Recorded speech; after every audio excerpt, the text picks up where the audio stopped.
and face the strain. Changes. Don't wanna be a richer man. Good morning, 8:14 on your Tuesday. You know, it's a skill in the kitchen can be quite a challenge, chopping and slicing food without chopping and slicing your fingers. Accidents happen, but they can also be avoided, and that's where Matt Eldon comes in to the rescue. He's from Johnson in Wales. He's joining us in the kitchen today. You're the expert here. Okay, so my big goal this... One second. Okay, we might need these. Put the Band-Aids down. Thank you, Greg. I appreciate So that. you know, Greg, I've talked about this too. This year I said I really want to learn how to cook.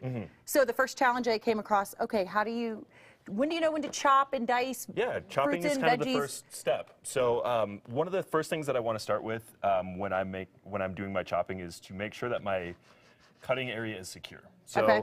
I have some wet paper towels here, and that's a little trick that we use a lot in the industry is to secure your cutting board using a wet paper towel or a washcloth or something. Gives it so some that stability it's not, there? Yeah, so it's Okay. not moving around while you're chopping. So that's kind of the first thing. Or you can use a cutting board like this with the rubber stoppers kind of built in there.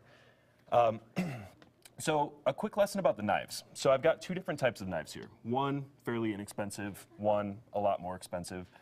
The main thing about your knives is making sure to keep the blade sharp. So even if you have the best knife in the world, it's not going to do you any good unless it's sharp.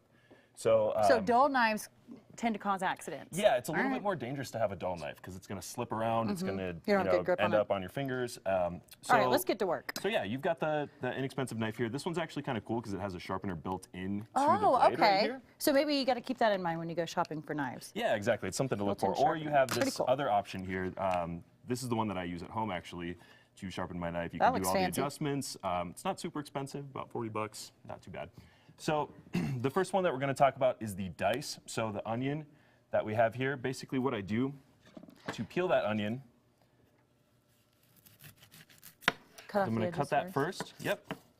And then what I do is I also slice through the root just a little bit. I don't go all the way through because we want that to stay together. Okay. Now, how do you know when you want to dice it or slice it? It all depends on the recipe. Yeah. So for the most part, onions usually medium dice is going to be okay. Oh, this is gonna make my eyes water. The stronger, the stronger the flavor of whatever you're cutting, the Uh-huh. smaller you usually cut it. So like that's Okay. why we mince garlic really small. Onions are a little bit bigger. Tomatoes you can cut. Even Nice bigger pro than tip that. there. Yep. Okay. So what I did over here is I just sliced through horizontally first. So You don't go all the way through, though, right? no, correct. So Okay. that's why I kind of leave that root end. So when I sliced it, I went through, I keep my hand nice and flat instead of keeping my fingers curled down. Okay.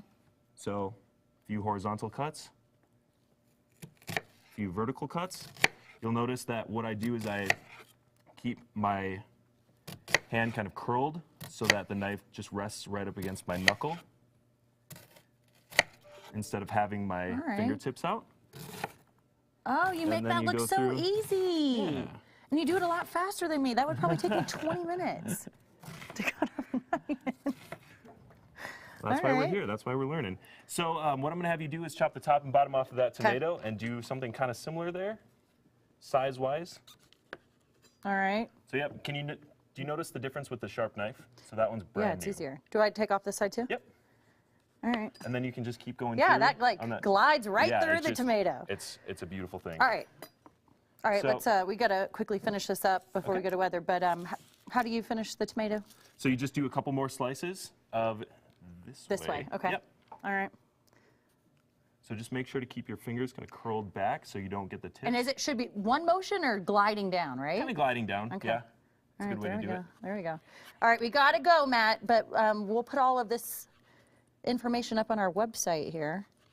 And this is how you avoid cutting yourself when you chop fruits and veggies. And we didn't even need the Band-Aids. See? All right. Good job, All guys. right, morning. Good job. Are you proud of me, Greg? Yeah, I am. I've got a question for Matt, though, because I worked in a restaurant, and I'm sure he's worked in many restaurants. How quickly can you chop up one of those crates of mushrooms, minute-wise? Oh, how quickly? I don't know. We'll have that's to get the one. speed and test. test. That's Yeah. like the speed test, though. We didn't even get to the pineapple. Do you know how intimidating that is? Cutting through a pineapple. We'll work on it right after. She's like, It'll it's be got fine. scales and fur. Yeah, we will check back in on them. Well, let's do weather and see how far.